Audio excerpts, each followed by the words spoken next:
Hello दोस्तों, आज मैं आपको नवरात्रि के शुभ अवसर पर नवरात्रि के 7वें दिन पूजने वाली माँ कालरात्रि की कहानी बताने वाली हूँ। तो चलिए सुनते हैं। नवरात्रि के 7वें दिन माँ कालरात्रि की पूजा की जाती है। उनकी कथा अत्यंत प्रेरणादायक और शक्ति से भरी है, जिसमें उनकी उत्पत्ति, स्वरूप, पूजन विधि, महिमा और उनसे जुड़ी पुराण कथाएं सब कुछ सम्मिलित है। शारदीय नवरात्रि के 7वें दिन को शक्ति उपासना का अत्यंत महत्वपूर्ण दिन माना जाता है। इस दिन भक्त माँ दुर्गा के 7वें स्वरूप माँ कालरात्रि की आराधना करते हैं। माँ कालरात्रि को काली, शुभंकरी और रात्रि की देवी के नाम से भी जाना जाता है। उनका नाम सुनते ही एक अद्भुत रहस्य, भय और साथ ही मातृत्व की करुणा की छवि मन में उभरती है। माना जाता है कि वे अपने भक्तों के लिए मंगल का कार्य करती है, इसलिए उन्हें शुभंकारी भी कहते हैं। भले ही उनका रूप अत्यंत उग्र और भयावह क्यों न हो। माँ कालरात्रि का वर्ण अंधकारमय काले रात जैसा है। उनका रूप अत्यंत भयंकर है। केश बिखरे हुए, गले में विद्युत जैसी चमकती माला, 3 नेत्र और 4 भुजाएं। वे अपने दाहिने हाथ में वर मुद्रा और अभय मुद्रा धारण करते हैं, जिससे वे अपने भक्तों को आशीर्वाद और निर्भयता का वर देते हैं। बाएं हाथ में वे लोहे का कांटा, खड्ग और वज्र पकड़े रहती है, जिनसे वे राक्षसों का संहार करती है। उनका वाहन गधा यानी कि गर्दभ है, जो सरलता और निडरता का प्रतीक माना जाता है। उनका यह रूप दर्शाता है कि माता अपने भक्तों के हर संकट को नष्ट कर उन्हें भयमुक्त करती है। उनका काला वर्ण अज्ञान और अंधकार को समाप्त करने वाला है, क्योंकि वे ही ब्रह्मांड के मूल में छिपे उस शून्य की अधिष्ठात्री है, जो सभी सृजन और विनाश का आधार है। प्राचीन काल में दानवों का आतंक पूरे पृथ्वी लोक, स्वर्ग लोक और पाताल तक फैल चुका था। रक्तबीज नामक असुर इतना शक्तिशाली था कि उसके रक्त की प्रत्येक बूंद से एक नया राक्षस उत्पन्न हो जाता था। जब देवता और ऋषि मुनि असुरों के अत्याचार से पीड़ित होकर माँ दुर्गा की शरण में पहुँचे, तब माँ ने वचन दिया कि वे स्वयं उस राक्षस का संहार करेगी। रक्त बीज के युद्ध में माँ दुर्गा ने अपने अनेक स्वरूपों को प्रकट किया।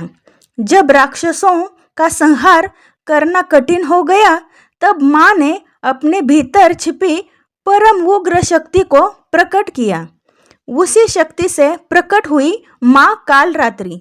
वे काली रात के समान प्रकट हुई। उनकी गर्जना से दिशाएं कांप उठी।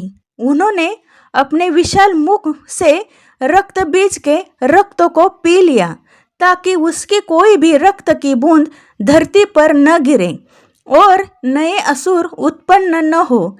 इस प्रकार उन्होंने रक्त बीज का वध कर देवताओं को भयमुक्त किया।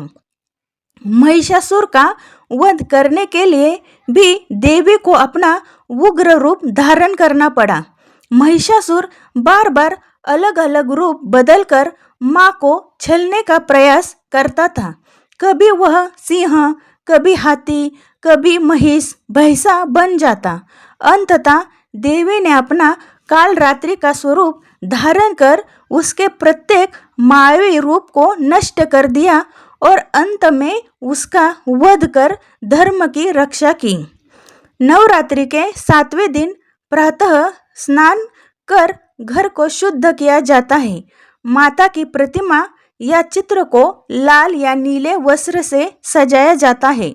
भक्तजन गुड़ और पुष्प से पूजा करते हैं। धूप दीप जलाकर माँ को लाल फूल अर्पित किए जाते हैं। इस दिन का भोग विशेष रूप से जागरी और गुड़ का होना शुभ माना जाता है। भक्त माँ कालरात्रि से भय, रोग, शत्रु और नकारात्मक शक्तियों से रक्षा की प्रार्थना करते हैं। ऐसा कहा जाता है कि उनकी पूजा करने से ग्रह दोषों का भी निवारण होता है, विशेषकर शनि की पीड़ा से मुक्ति मिलती है। माँ कालरात्रि का संदेश है कि जीवन में अंधकार चाहे कितना भी हो, गहरा क्यों न हो, ज्ञान और विश्वास की शक्ति उसे नष्ट किया जा सकता है। उनका भयावह रूप हमें यह सिखाता है कि भय से भागना नहीं, बल्कि उसका सामना करना ही सच्चा साहस है। आध्यात्मिक दृष्टि से वे हमारी कुंडलिनी ऊर्जा से सहस्रार चक्र की अधिष्ठात्री है। जब साधक 7वें दिन उनका ध्यान करता है तो उसकी आत्मा को ब्रह्म ज्ञान का अनुभव होता है और वह परम शांति की ओर अग्रसर होता है। कई पुराणों में माँ कालरात्रि की लीलाओं का वर्णन मिलता है। एक कथा के अनुसार जब रात्रि का अंधकार संपूर्ण ब्रह्मांड को निगलने लगा, तब देवता भयभीत होकर ब्रह्मा, विष्णु और महेश के पास पहुँचे। तब त्रिदेवों ने एक स्वर में प्रार्थना की और माँ ने कालरात्रि के रूप में प्रकट होकर उस अंधकार को अपने भीतर समेट लिया। इस कारण उन्हें रात्रि की देवी कहा गया। असंख्य भक्तों ने माँ कालरात्रि की आराधना से अपने जीवन के बड़े संकटों को समाप्त होते देखा है। कहा जाता है कि सच्चे मन से माँ का नाम लेने मात्र से ही नकारात्मक ऊर्जा, बुरी आत्माएं और भय दूर हो जाते हैं।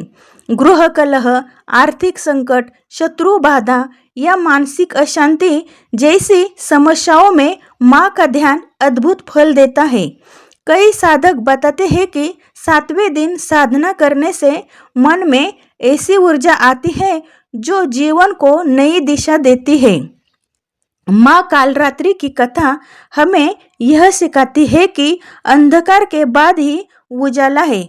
उनका उग्र स्वरूप सिर्फ विनाश का प्रतीक नहीं, बल्कि नवसृजन का संदेश भी है।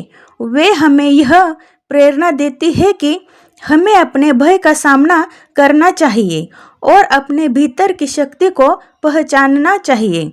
नवरात्रि के 7वें दिन उनका पूजन करके साधक को शत्रुओं पर विजय, रोगों से मुक्ति और आध्यात्मिक ऊंचाई प्राप्त होती है। एक समय की बात है, शुंभ निशुंभ नामक 2 राक्षसों ने तीनों लोकों में आतंक मचा रखा था। वे देवताओं की शक्ति और ऐश्वर्य छीनकर स्वयं को सर्वोच्च साबित करना चाहते थे। उन्होंने देवताओं को स्वर्ग से निकाल दिया और सभी दिशाओं में अत्याचार फैलाया। देवताओं ने मिलकर माँ दुर्गा से प्रार्थना की। माँ ने वचन दिया कि वे उनका उद्धार करेंगी। युद्ध के दौरान चंडमुंड नामक 2 राक्षसों को मारने के बाद रक्तबीज नामक राक्षस सामने आया। रक्तबीज के शरीर से जब भी रक्त की एक बूंद भूमि पर गिरती, वहां से वैसा ही एक और राक्षस उत्पन्न हो जाता।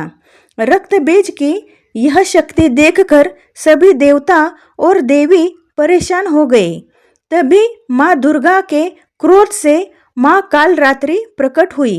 उनका रूप अत्यंत भयंकर था। उन्होंने अपनी विशाल जीभ से रक्तबीज का बहता हुआ रक्त पी लिया ताकि उसकी कोई बूंद धरती पर न गिर सके।